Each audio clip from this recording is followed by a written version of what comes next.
Gus Dur berpandangan bahwa kebudayaan adalah hasil interaksi sosial antar manusia dengan manusia, antara kelompok dengan kelompok. Kebudayaan bukanlah sebuah harta yang bisa diwariskan kepada generasi yang akan datang, karena warisan merujuk pada benda mati, sedangkan kebudayaan menjadi kebudayaan jika ia hidup dan merujuk pada kehidupan.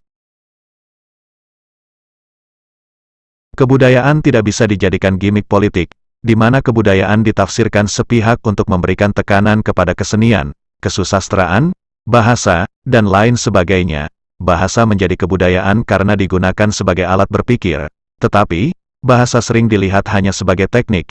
Akhirnya terjadilah birokratisasi alat berpikir dan berujung pada birokratisasi berpikir itu sendiri. Gus Dur merumuskan bahwa kebudayaan adalah kehidupan sosial manusiawi. Misalnya, makan adalah kebutuhan hidup manusia, maka seluruh usaha pemenuhan makan sebagai kebutuhan dasar manusia adalah kebudayaan, maka seluruh perangkat ekonomi adalah kebudayaan. Ekonomisme menjadi tidak berbudaya ketika kepemilikan alat produksi di luar kontrol masyarakat, juga terjadi eksploitasi sumber daya alam. Pengetahuan adalah sesuatu yang alami bagi manusia, maka seluruh lembaga pendidikan adalah kebudayaan. Namun, pakaian seragam para pendidik di universitas menjadi jarak, awalnya hanya menjadi jarak secara fisik, kemudian menjadi jarak secara pengetahuan, dan ujungnya menjadi jarak secara politik. Terbangun hierarki antar warga akademik yang bukan berdasarkan distribusi pengetahuan, tapi berdasarkan distribusi kekuasaan. Buku teks sekolah dikuasai oleh ideologi yang berkuasa, sehingga tidak ada jalan pencerahan dalam sistem pendidikan. Kata Gus Dur, pendidikan bukanlah jalan mencetak robot, tapi pendidikan adalah aksi kebudayaan menuju kemerdekaan.